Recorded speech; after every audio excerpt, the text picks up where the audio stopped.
பேசாமல் நான் பாட்டுக்கு தூங்கியிருக்கலாம், நானே வந்து மாட்டிக்கிட்டேன்ற மாதிரி தான் இருந்துச்சு. இருந்தது. குட்டீஸ் 2 பேரும் பரோட்டா வேணும் அப்படின்னு கேட்டாங்க. அதுவும் அம்மா செஞ்சு கொடுங்க அப்படின்றாங்க. சரி பிள்ளைங்க ஆசையாக கேட்குறாங்களேன்னு சொல்லி பரோட்டாவுக்கு பிசைஞ்சா கை வெளி தாங்க முடியலை.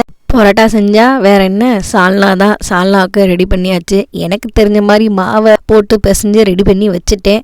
அப்படியே இன்ஸ்டன்ட் பாட்டில் சைட் பை சைடாக வந்து சிக்கன் சால்னாவும் ரெடி பண்ணியாச்சு. இன்னைக்கு நைட்டுக்கு டின்னர் வந்து பரோட்டா வித் சால்னா. நானும் என்னெல்லாமோ பண்ணி பார்க்குறேன். இந்த வீடியோவில் பண்ண மாதிரி இப்படின்னு கையை வச்சு தேய்ச்சி பார்த்தேன், ஒன்றும் ஆகலை. சரி வழக்கம் போல் நம்ம சப்பாத்தி கட்டை எடு ஒரு தேய் அப்படின்னு சொல்லி தேய்ச்சி எடுத்து வச்சாச்சு. பரோட்டா தேய்ச்சி அதை மாதிரி ரவுண்டாக சுட்டி எல்லாம் எடுக்கும் போது என்னமோ நல்லா தான் இருக்குது. பரோட்டா எப்படி வருன்னு தான் தெரில.